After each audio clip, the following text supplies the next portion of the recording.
আর সবার একটাই সমস্যা, আমার স্বামী ভালো না, আমার স্বামী ভালো। তার ধারণা যে তার স্বামী ভালো না, বাকিদের সবার স্বামী ভালো। নবী সাল্লাল্লাহু আলাইহি ওয়াসাল্লামের সামনে যখন কোনো মেয়ে এভাবে র্যান্ডমলি স্বামীর নামে অপবাদ দিত, মিথ্যাচার করত বা অভিযোগ আরোপ করত, আল্লাহ নবী সাল্লাল্লাহু আলাইহি ওয়াসাল্লাম রাগ হতেন। সে আপনার ভরণ পোষণ দেয়, আপনাকে খাওয়ায়, আপনাকে পড়ায়, আপনার সিকিউরিটি দেয়, আপনার সম্মান রক্ষা করে, সারাটা জীবন আপনার জন্য একদম তেজপাতা বানায় ফেলে দিল। এখন বলছেন স্বামী ভালো না। মেয়েদের দিনদার মেয়েদের মধ্যে যে পরিমাণ স্বামীর প্রতি অশ্রদ্ধা, অসম্মান আর কটুবাক্য, সম্মানহানি, গায়রতের খেলাফ কাজ করার যা দৃষ্টান্ত আমাদের সামনে আছে, আর বেদিনদের ব্যাপারে বলার তো আমার ভাষাই নাই।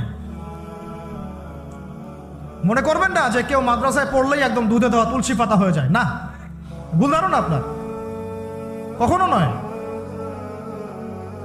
আমরা নিজেরা নিজেদের চরিত্র পবিত্র রাখবো, ইনশাল্লাহ আল্লাহর কাছে পবিত্র মেয়ে চেয়ে নিব। একটা মেয়ে যে স্বামীর সম্মান বোঝে না, সে কিসের স্ত্রী? একটা মেয়ে যে স্বামীর সম্মান বোঝে না, সে কিসের স্ত্রী?